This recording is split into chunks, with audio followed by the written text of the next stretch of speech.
Well, before the break in the session on deterrence, 21st century deterrence, obviously we try to focus particularly on nuclear and some of these other areas like space and subsea, the real strategic stuff. But of course there is a continuum with conventional deterrence, and that's what the next panel is all about. So I'm going to ask Deborah Haynes to lead them out and start the next panel.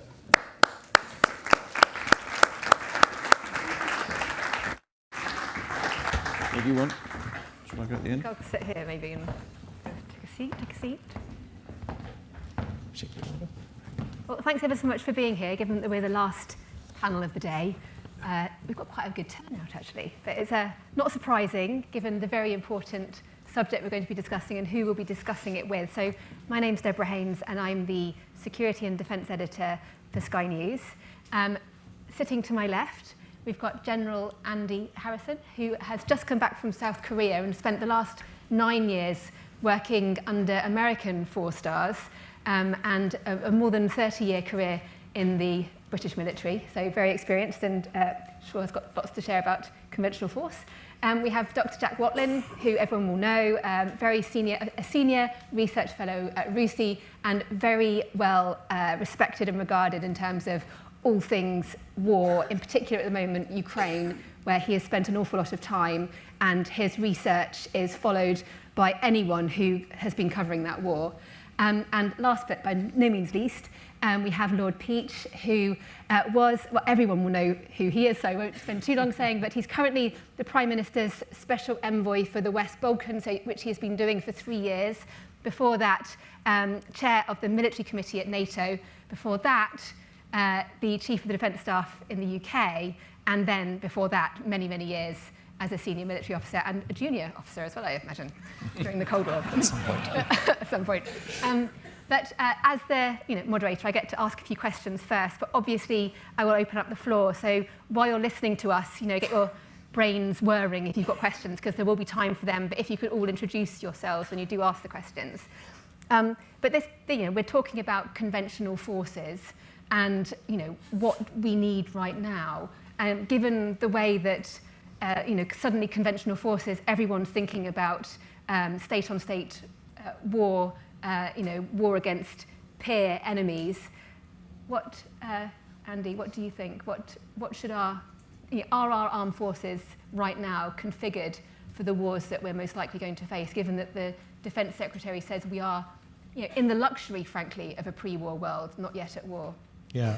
But potentially, I would say this, wouldn't I? Because I've just had this very unusual career working predominantly in the last few years working for the Americans in coalitions. And in Korea, I was working in a 27-nation coalition under the United Nations Command, which was fundamentally a US-led combined joint task force. But I think, over the length of my career, I think what I've established is that we can no longer do everything everywhere. And even for American colleagues, that's proving a great challenge. And I'll come back to that. But briefly, I'd say the future is about coalitions. It's about working together. And the concept of that sort of debate that was born really after the Falklands is, can we put together a sovereign capability to go everywhere in the world? I think that's now almost inconceivable, given the nature of the conventional requirements that we need to try and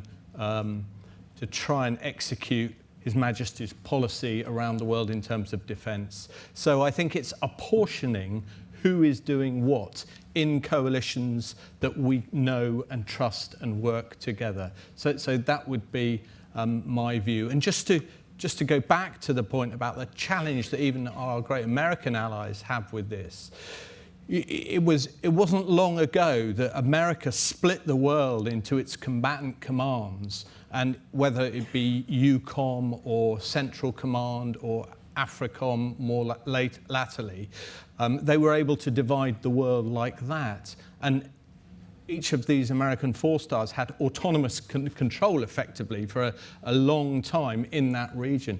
I think that world is moving. We're moving from that world, and now we have strategic command, cyber command, space command, transcom that have responsibility globally.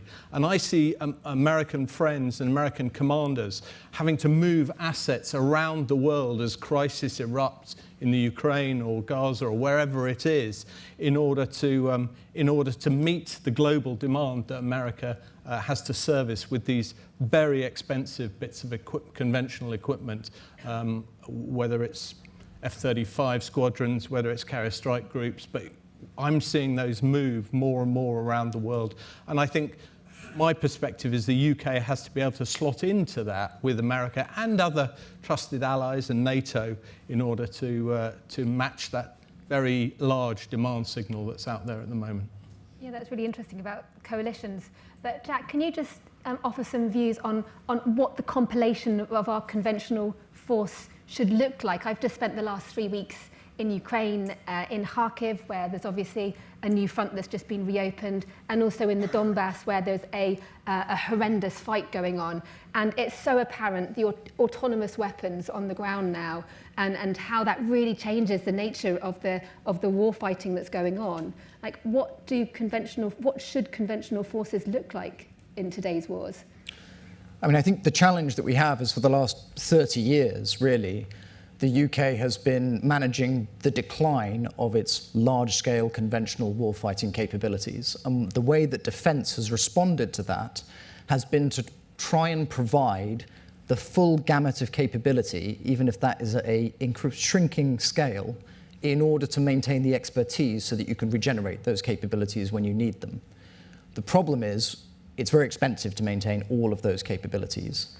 And what we now see is that we have a force which has very, very competent people, very skilled in all of these specialisms, but in each case we lack the critical mass to join a coalition and bring that capability as a fully formed function that can perform that task. Simply because we lack the magazine depths of munitions and very often insufficient platforms of that particular type. And often, in order to maintain more platforms up front, because that's the thing that tends to get reported, we have taken liberties at the back end in terms of logistics and enablement. And so if we think about what we need to be a good coalition player at this point, I would agree it's about picking where we can contribute the most and making sure that when we make those commitments, we are showing up with a coherent, capable force that is able to execute the commitments we've made. And that's about filling out all of the back-end, very unsexy things like spare bridging equipment that means that when you say X number of tanks are going to be put in the field, they can actually get to where they need to go. But I guess, but what about the fact that, you know, it's all very well having tanks, having warships, but when you've got drones, multiple drones that can just take those things out, don't you think that the way that we think about conventional forces is a bit backwards?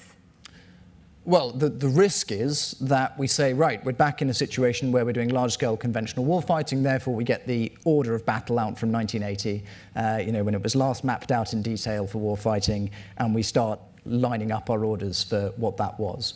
Clearly, technology has changed. The mix of combined arms capabilities that makes up a competitive warfighting formation today is different.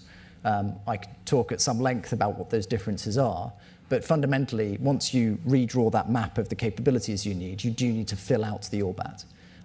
Last year in Ukraine, we saw what happens when formations with insufficient numbers of critical pieces of equipment, below those doctrinal minimums, are committed against a problem set. They fail, right? That was the consequence. And if we are going to be credible in deterring conventional threats, as discussed in the previous panel, then we need to make sure that our enemy believes we won't fail because we have those doctrinal minimums. So you're right, we need UAVs in our formations. There's plenty of other capabilities. Electronic warfare needs to be distributed down from the divisional level because electronic protection is fundamental to survivability at all echelons for ground forces. Sorry for being very parochial and land focused, that's my specialism.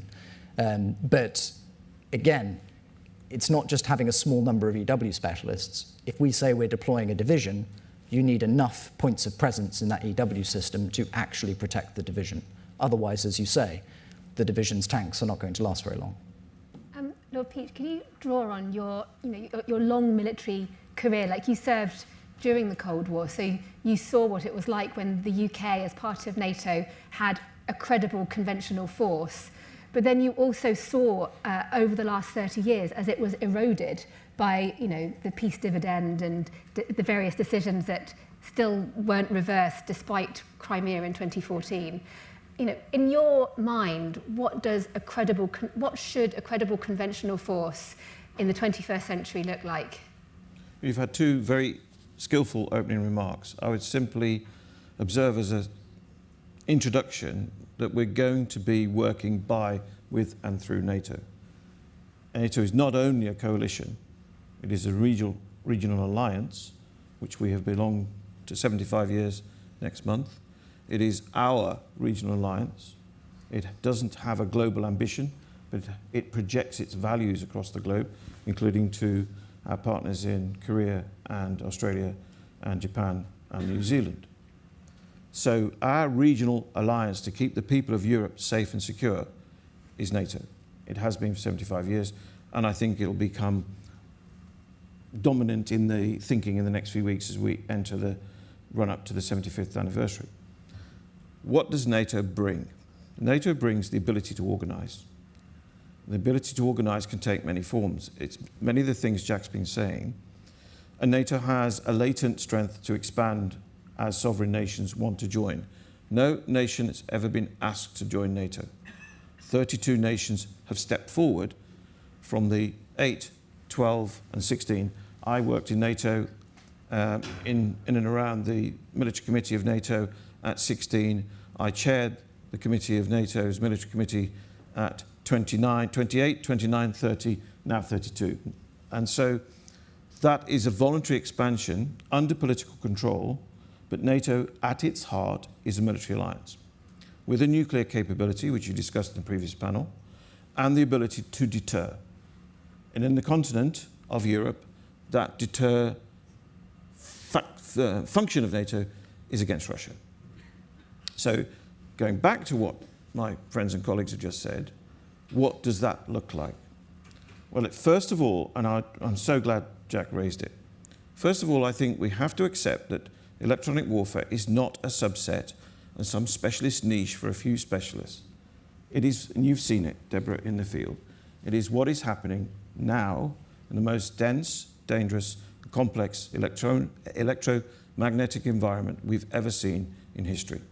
And therefore we need to reorganize for that.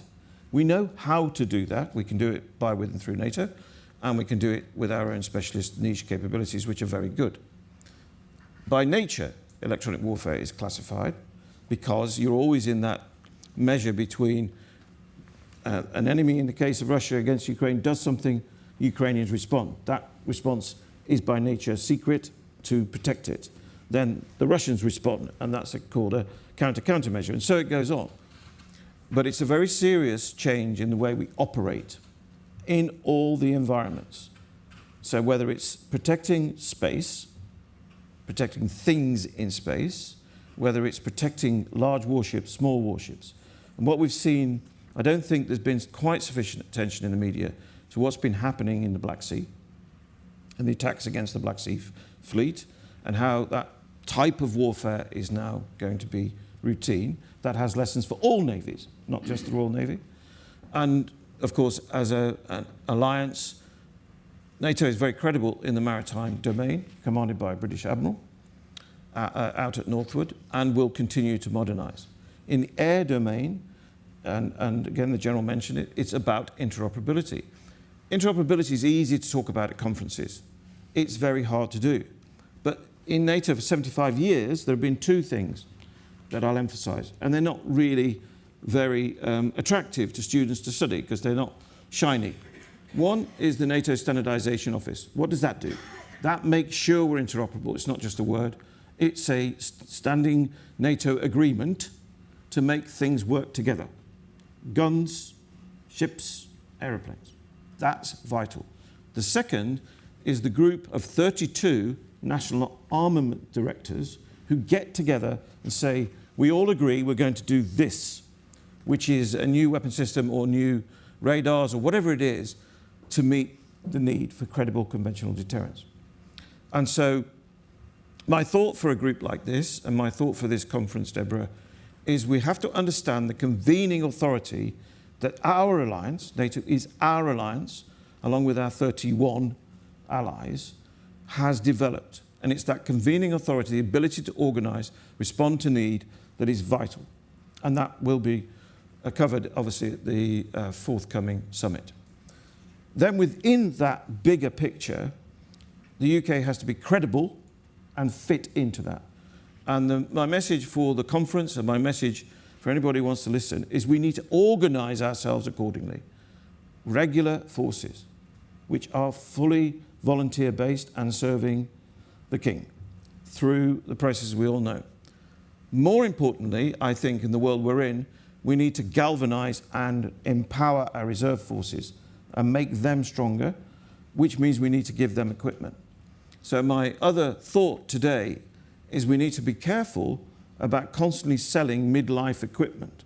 When you look at the battlefield, and you've seen it, some of the equipment is not straight out of the factory, but has not been thrown away. And so I think we need to think about this in organisational principle terms for the British armed forces, as well as, of course, through our allies. One way of doing it, last thing I want to say, is through the Joint Expeditionary Force, which we created 10 years ago. It grew out of our experience with other nations in Afghanistan. Unashamedly, it was a tactical, land-level get-together. But it's much more than that now, around Scandinavia and the Baltic states, like-minded nations that think like us about defence. And so my final piece, it's not even advice, but my final thought would be, we don't have to create new structures all the time. We have the structures in place. We have a regular reserve. We have a volunteer reserve. We have a long history and a proud history of that. Let's use that to swell out our conventional forces to give us that credibility we need. That's really interesting. Actually, just on the point of old weapons, on Friday I was at an artillery position just across the border from Russia, and they had a howitzer gun sort of pointed at Russia, and they were actually firing across the border into Russia against the massing Russian forces, and they called the gun Grandma because it was so old. And I asked how old it was, and they said it was from 1976, which was the year I was born, so I didn't think it was that old. But just on the Black Sea Fleet, and to bolster the media, we have covered quite a lot of the attacks that have been the incredible, the fact that a country with no functioning navy has managed to take out a quarter of Russia's Black Sea Fleet.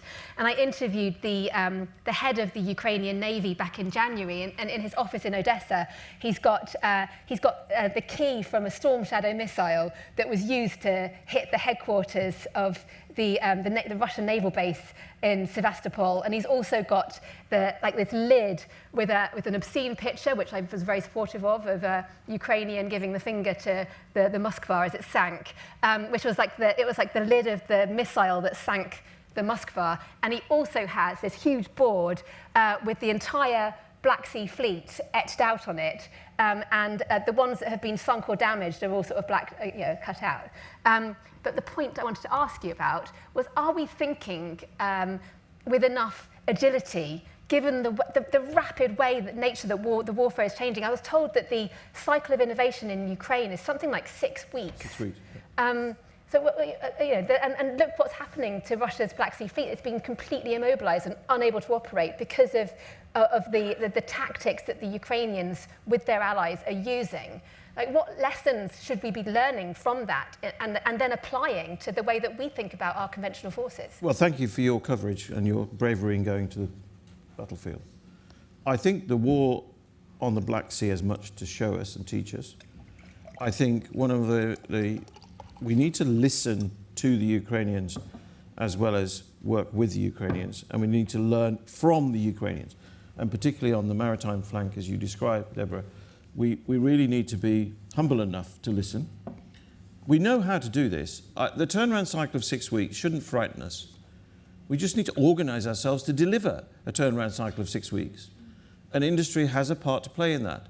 And if we use the word integrate, it's not just integrate for capital benefit in London. We mean integrate by teams, and it means potentially contractors going forward, as journalists do.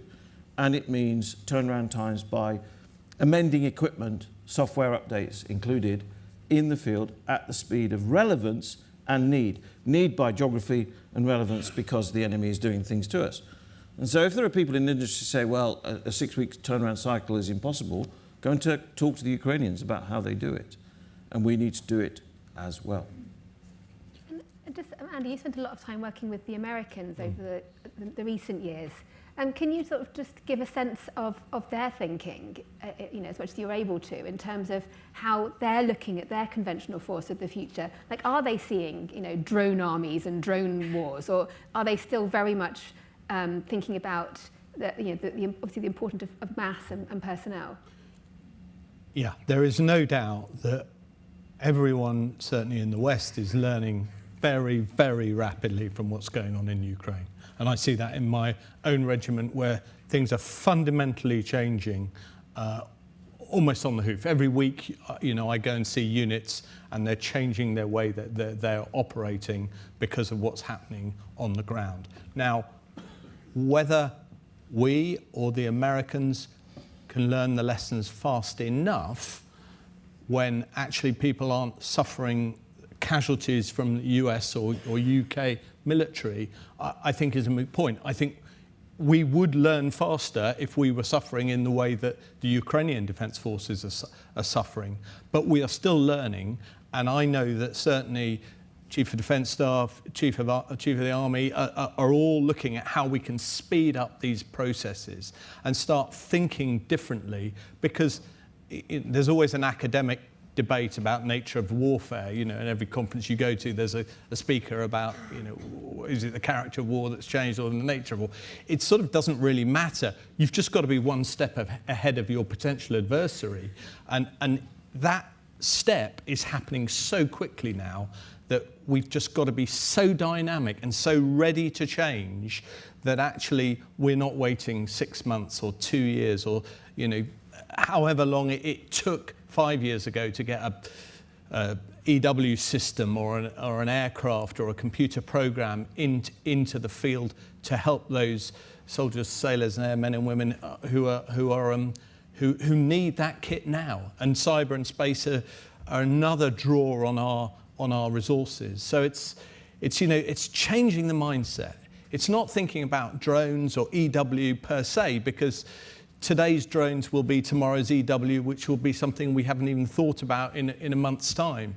And it's just getting ahead of the power curve and getting leaders who can think like that, rather than think back to how we started years ago and expect the future to be like that. It's not like that. The future's changing, and if we're going to win and we're going to protect this country, then we need to be so dynamic and agile, and not just management buzzwords, but actually be bold enough to make those changes immediately and take risk.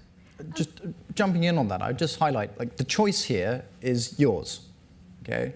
Because if you look at operations in Northern Ireland or in Afghanistan, there are plenty of capabilities that the British Army developed and fielded within days, sometimes quite complicated ones. And if you look at the update cycle in the Air Force for mission data files and things, it's hours. So we can do this. But if we're talking about UAVs, if I update the software on a UAV so that its behavioral logic has now changed, I can't guarantee to you that when I start flying it, it will remain under control. And having been in Ukraine flying experimental UAVs, with Ukrainians flying their experimental UAVs, when you do this, when you have these rapid update cycles, you get an increased failure rate. Now, what that might mean for us, because we have to train doing this stuff, is that British soldiers are on Salisbury Plain, they launch one of these UAVs that's been rapidly updated, someone's made a mistake and it flies into the flight path of one of our airports, and that becomes a huge flight safety risk, and we have to stop aircraft coming in and out, or bring it down, or et cetera, et cetera. Everyone might remember what happened when a drone showed up at Gatwick, right? So the question is, where do we want to take risk? And for a very long time, we haven't faced a conventional threat to the United Kingdom or to NATO that has required us to balance those kinds of risk. And so we have built layers and layers of certification and process onto the way in which we update and bring in these platforms. Now, what that means is it often, if you're a company, every time you update something, you have to run through that whole recertification process before you can sell it. Therefore, you have to take the risk as a company to invest in that update, not knowing whether it will pass certification and actually be bought.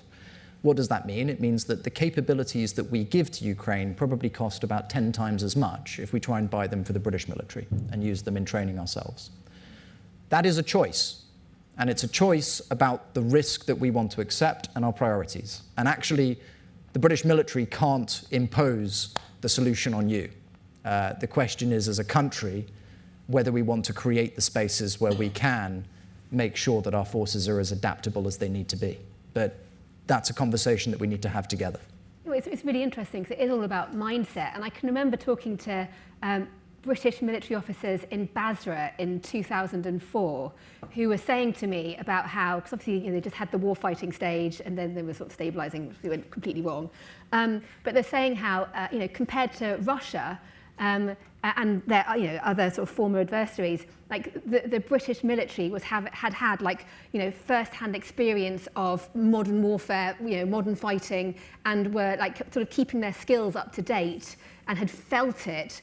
Whereas obviously now when you see what's happening in terms of Russia's experience over the last 2 years, and its country genuinely on a war footing, its ability to churn out not just people, that attrition rate that they're able to accept would bring down, most Western governments, I'd imagine. But in terms of their actual ability to produce material on the battlefield at a volume that's so much more than our combined economies, despite how much bigger we are, is there a worry? It's a question for you. Is there a worry that because we've lived this kind of like without existential threat, like we, the British, without existential threat, and people in command for so many years now, and the public, our politicians, we don't feel it, and so the urgency that is required in order to get ourselves into shape conventionally, it's just not there. So we will lose unless we change that. Well, I think this conference has already heard from our own leaders that we are changing. Our own current leaders, could be election soon. Yeah, indeed. But we've heard today that is changing. If you go to NATO, you can hear in NATO, it's changing. You go to the United States, it's changing. And certainly if you go to Ukraine, it's changed. So we can do this. We've done it before. I'm thinking perhaps of the expansions we undertook before the Second World War, and we managed to bring industry in. Many of the weapon systems that were so successful in World War II were private ventures, as they were called then, and I do not see any barrier to that today. And I am personally committed to work with anybody to bring startups into defence and their good ideas, innovation, to drag straight through to the front line. And Jack is absolutely right. But I give you my word that you can strip away many of these processes when and if you need to, including in our procurement system. And I can also see the need in whatever follows, whatever election may or may not happen, we need to continually refine the way we procure, and then we need to speed up the way we bring into service and get back into this update cycle. We can do this. And where I think we need to be careful is by not frightening people, but say, look, the world has changed. The threat is not going to go away. This is not a sequential series of crises. It's an additive series of concurrent events, and they're piling up, and therefore we need to take it very seriously. Whoever, and this is not a political point, it's a reality check on the way the world is. And that conversation is going on around the globe. It takes different forms due to history, geography, culture, and politics. Of course it does. Here, we know how to do this, and I don't think we should be frightened. We need to make the case for defence, bring the society with us on that journey, and we also need to think about how we defend the homeland. One of the things that worries me a bit, you ask, sort of implied question, really, Deborah, is we're not completely immune just because we live on an island. And we do need to beware of the homeland and its security. I was here a little bit earlier and I heard some of the conversation on resilience.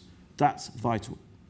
And it isn't just an academic phrase, it's real. We may need to guard things. We may need to have things in bunkers. We may need to protect what is genuinely critical national infrastructure, data centres as well as power stations. So all of this means defence. But let's not be despondent, because our friends in the Joint Expeditionary Force in Scandinavia, they know how to do this. And they organise themselves around what they call total defence. What's wrong with that? Yeah, that's a really, really good point about that whole idea of a national defence plan. And you sort of talked about how, the Second World War, we obviously had our shadow factories, and there was a plan, there was the war book, which then got shelved at the beginning of this century.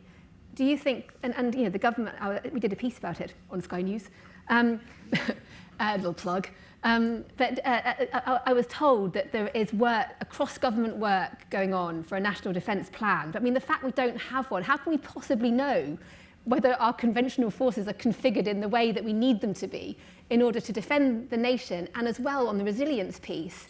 When Patrick Sanders, the outgoing head of the army, dared to speak the truth that civilians win wars or fight wars. I mean, had I mentioned I've been in Ukraine, every single soldier that I met, bar a couple this last trip, had all been civilians on February the 24th, 2022.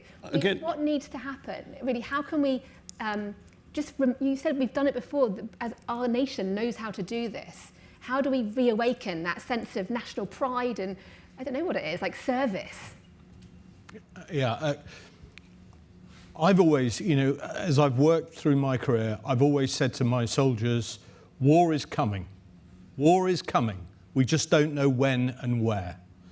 And because we've enjoyed predominantly a peacetime environment for along 80 years of D-Day just coming up, since we've enjoyed that peace bought by the lives of our predecessors, we've forgotten what the real threat is. And so if you were on the border of Ukraine when the indications were the Russians were massing and going to come over, if you were living in the kibbutz on the edge of Gaza, you'd have thought you were safe, even when all the signs were saying there is real risk here. So I think it's very difficult for our population to understand this risk. And if we talk about it, we're often perceived as scaremongering. I think it's just reality and history, and King's College are the people who should be talking about the risks that history show us. History is that it's going to happen somewhere, sometime, and as the Minister said, it's the responsibility of the government to protect us by the appropriate apportionment of funding and prioritisation. And it's difficult, I don't doubt that. But it's a real risk, and if we shut our eyes to it, that's where we fail. And persuading my kids that there's a real risk from Russia, they look at me, really, Dad? You're just saying that because you're a soldier. Well, I'm not. I've spent 35 years fighting, and I know the dangers out there. What do you think, Jack? How can we wake the public up and make them care about this stuff? I don't actually think that waking the public up is so much the problem. Why? You and I were in Ukraine a couple of weeks before the war started, and most of the Ukrainians around the table at that point were trying to persuade you and me why no war was about to happen. And if you look at polling, pretty reasonable polling of the Ukrainian population prior to the war, just prior to it, it was about half and half who said that they would serve if war came, right? Now, you remember the transformation that happened in Ukrainian society in terms of people coming forward and being prepared to take up arms and volunteer. And actually, people still are prepared to defend Ukraine and come forward. The limiting factor on Ukraine being able to expand the size of its forces was the fact that it had insufficient officers to command those new units, insufficient equipment to actually turn them into units of action, and its training system, which saw people conduct their collective training in the fighting unit rather than at training bases, meant that they really struggled to turn large numbers of people into effective personnel. And what we've seen, therefore, is a steady decline in the quality of the force as the proportion of professional soldiers who've done collective training has decreased. Now, that means that the question in the UK, to my mind, is that if there was a sudden shock to the UK, if there was an actual threat, I'm not concerned that the British public would respond. But where I have concern is, where are the rifles coming from? If we've deployed 3rd Division, who is providing the training establishments with the officers to be able to command that second echelon? Do they have vehicles? Do we have ammunition for them? And do we have a learning process, which means that that second echelon is not just being trained on our pre-war doctrine, but is being kept up to date so that by the time it is deployable, it's still competitive? Those are questions which strike me as much more important. And if we look at reluctance in Ukraine today to serve, most of that reluctance is not about willingness to defend the country. It's about a loss of confidence that they will be well used if mobilised, or that they will be properly trained and equipped if mobilised. Well, I'm not talking about waking them up to fighting. It's more about what, you want people to understand the threat before you have the shock. And Absolutely. in Ukraine, they have had years of shock, and 2014 2014 obviously was a massive one.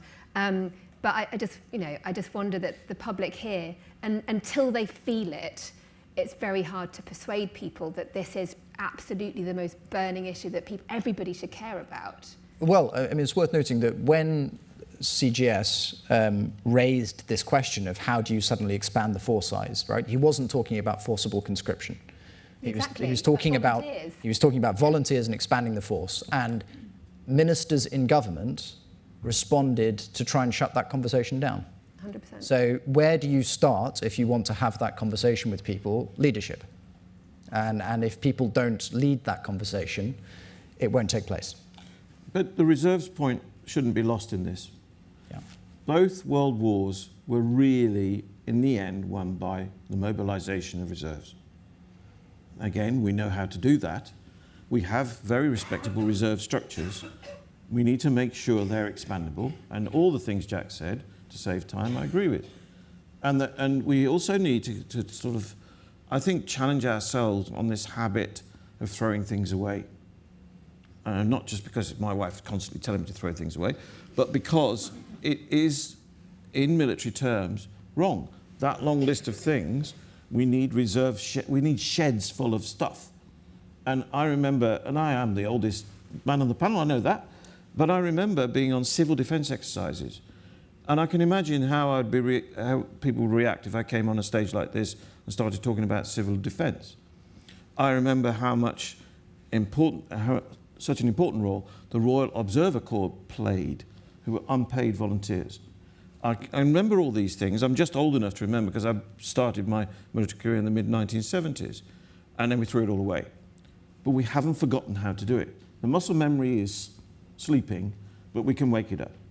And that's what we mean by integrate. It isn't just integrating in computer terms. It's also now about organising ourselves for the world we're in. We've got plenty of friends in Europe who already do this. I think Finland's already been talked about today. I'm a big fan of the way Finland organises themselves in defence, and I recommend anybody who's interested in defence studies it. It's a very good model. I've hogged the questions, so if people in the audience have, and the lady there, very quick with her hand. If you could introduce yourself, that would be great. I think the microphone's just coming.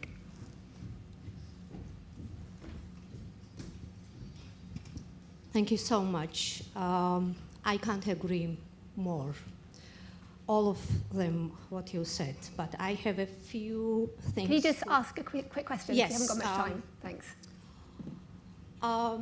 Do you think, as soon as war finish, NATO can consider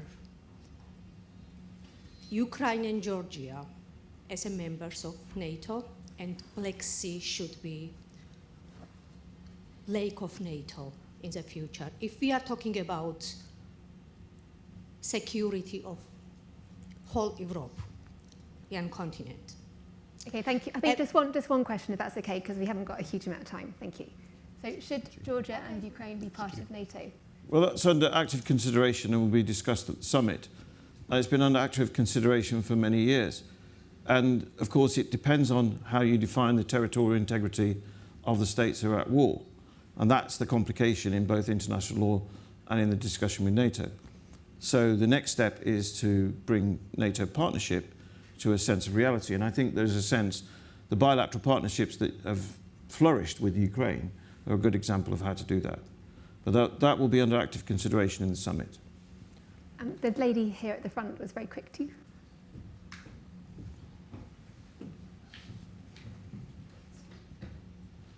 If you could introduce yourself as well, that would be great. Yes, my name's Alexandra Soskin and I'm a retired business executive. My question for the panel is, what do they think of the idea of introducing 1 year of national service for young people? The objective being twofold. First of all, to take your point, to sensitise them to the issue of the importance of defence at this time, and secondly, obviously, to provide them with a minimum amount of some form of military training, which can then be built on as needed. Brilliant idea. What do you think? Yeah, with 3 children, I've got a pretty strong view on this. But I've just come from Korea, where they have national service, 18 months, interestingly, only for men. But so I've seen it, and I know it applies in many NATO countries. Particularly in the north, have national service.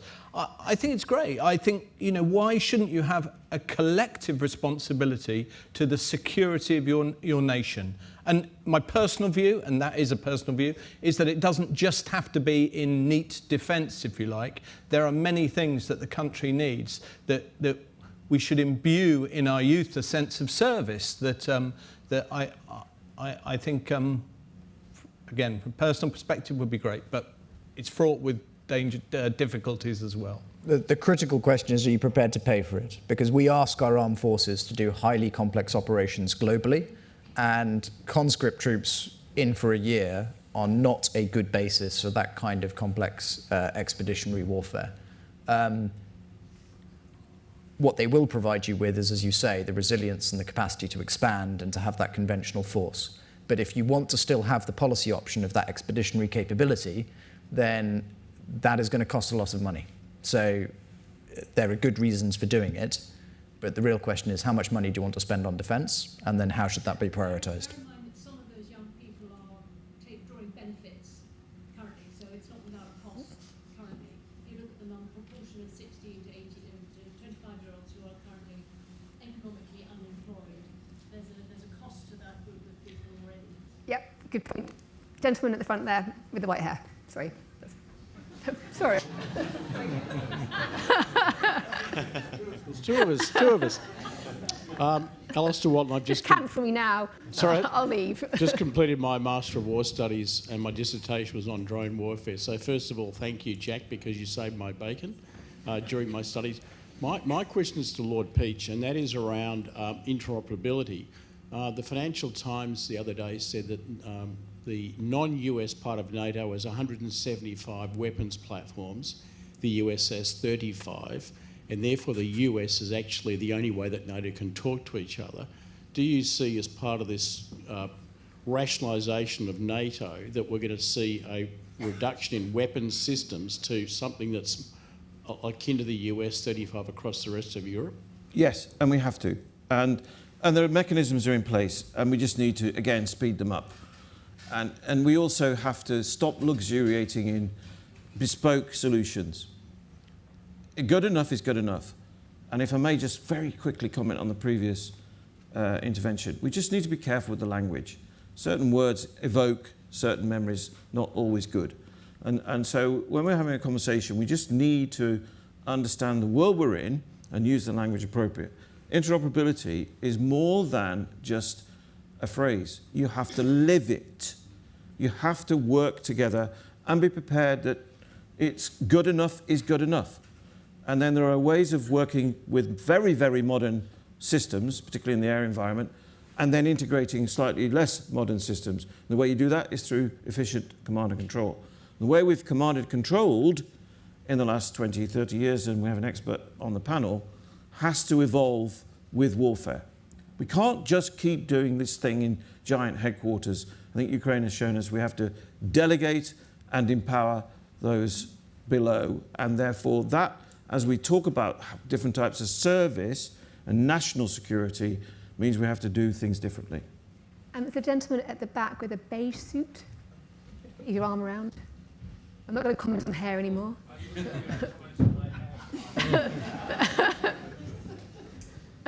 Sorry about that. Embarrassed. So my name's Robbie Boyd. I used to work for a half-decent Vice Chief of Defence Staff who went on to become CDS and the Chair of the Military Committee. I used to have to try and look after him. I'm really struck by two angles today, and it's good to see so for any other friends on the panel as well, Andy. Firstly, what it appears you are saying is that in order to generate conventional mass, we perhaps have to look back in history, because you mentioned that once already. And we used to be really good at generating conventional mass. Indeed, history taught us on 3 or so occasions, if you count the Cold War, that we could generate conventional mass by having a very good, effective territorial army that was recruited regionally, was based on a very strong regimental system that set a good example, and came in and fundamentally was able to take over from a spent expeditionary force.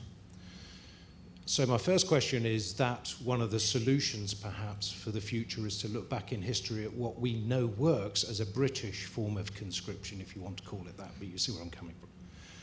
The second part of the question is looking forward. And Andy, you mentioned again about the only way we're going to crack this and really field technology and kit at the speed of relevance, which is faster than the enemy, which is Russia and China, is if we can embrace new ways of doing business, in particular acquisitions, timings, and so on. So is one methodology, perhaps, building on what Lord Peach said about the Joint Expeditionary Force, is that we have right at the palm of our hand a blank canvas called the Joint Expeditionary Force that we can utilize with 10 like-minded friends with all of their technology and all of our technology and pragmatism to start to pull together these methodologies as a blank canvas, to field stuff faster with industry that we own here, and then perhaps even to set an example to NATO as 10 nations working together for better interoperability in the future. Is this not a real gem, therefore, in the British Crown? Of course I'm going to say yes to that. But the point, Robbie, is to mobilise it. And we have it. I'm always wary of inventing something new for the sake of it in every defence review. Why don't we just do what we've done in the past? And you outlined the Army model, which I know well, similarly for the Royal Navy and the Royal Air Force. We have to do more than talk about reserves. That is the answer to this panel's conundrum and question. And that should be part of the debate around where the country is headed. It's a lady at the back with the blue top and brown hair. Thank you. Good afternoon. My name's Lucy Munn. I work in the Cabinet Office, and I'm actually one of the officials who's taking up the work that Deborah mentioned on reigniting some of our work around national defence and resilience planning. My question is a bit of a build, actually, on the earlier question about how we can better mobilise some of the civil society aspects in this. And my question is, what would be most useful from a defence perspective for us to be focused on from a civil society angle around volunteering, skills, etc., that would help some of this rejuvenation of a national defence strategy? Thank you.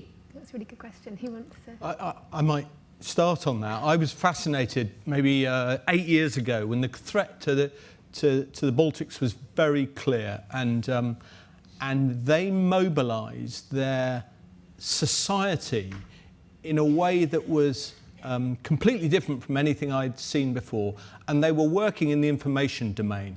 So they were cascading training down from a military start point all the way through their population to explain how to harden all the systems across the country, to start to work in the information domain to counter these bot factories that the Russians were producing.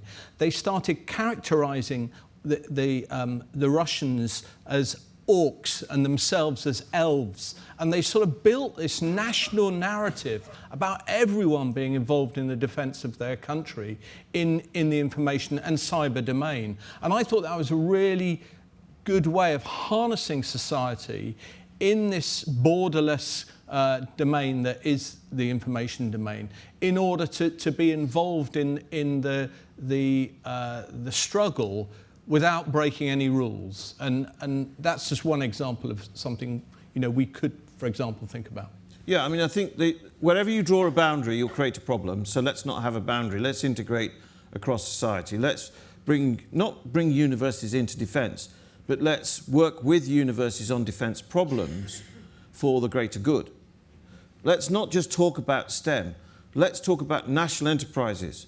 I was not able to join for the whole of the previous session, but I'm sure that many of the panellists in that session would agree with me that nuclear is a national enterprise. Let's learn from that. Let's take that seriously and create lifelong careers that go in and out of uniform, in and out of academic endeavour, and teaching is not a bad thing, it's a very good thing, and without that we don't have the engineers of the future.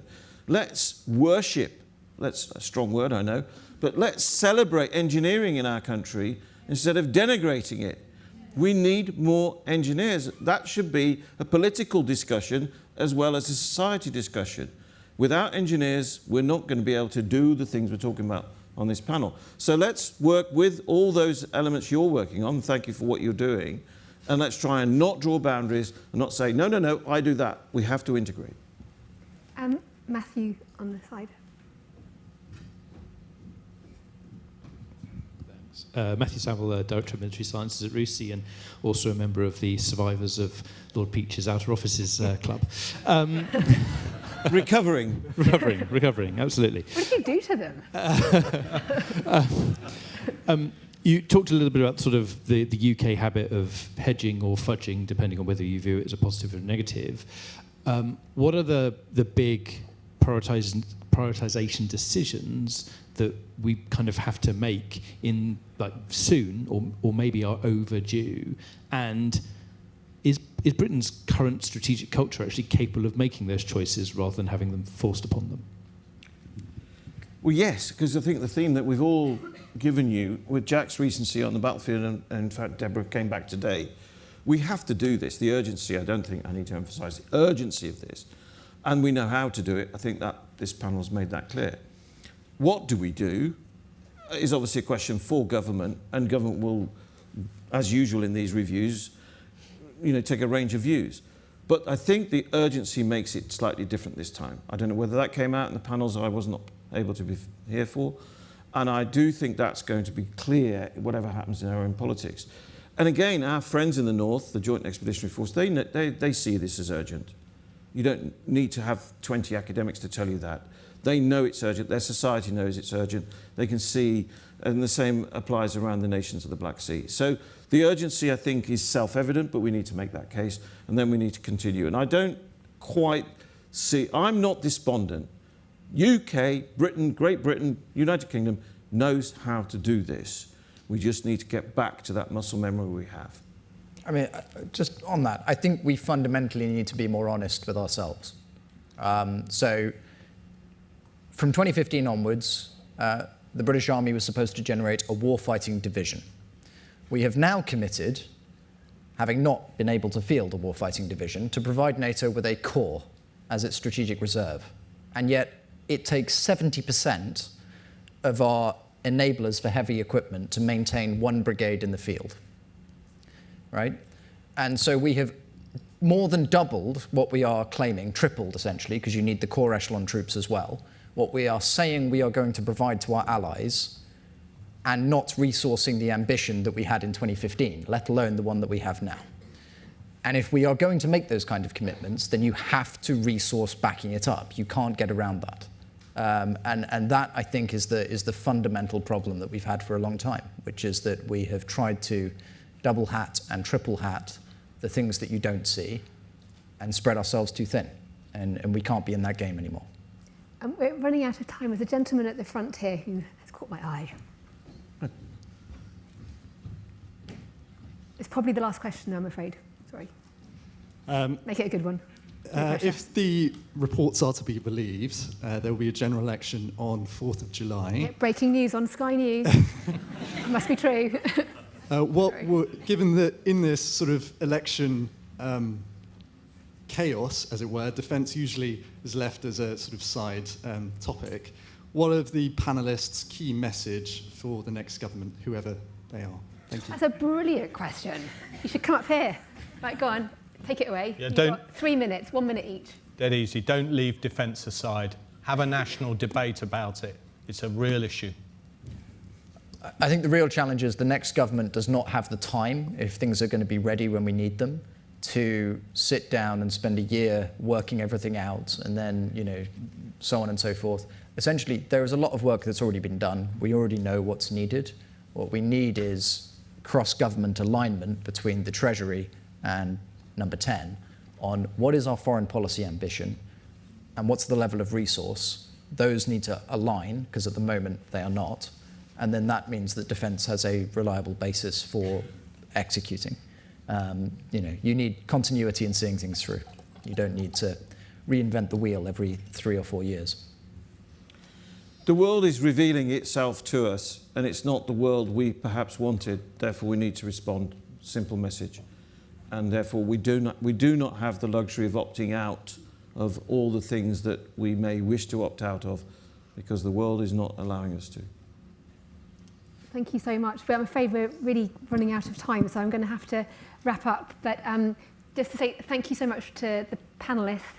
And as someone who's covered defence in the UK since 2009, I do feel, just in just responding to your question, that for the first time in an election that I've been, I will be covering, I guess, defence really feels like the country is listening. I think it's unfortunately a mixture of the fact that the threats are so huge, but also that we've eroded our capabilities so significantly now that people are just talking about it in a way that they, as in people on the inside talking about it in a way that they maybe didn't in the past. So hopefully, fingers crossed, people will talk about it and do something about it.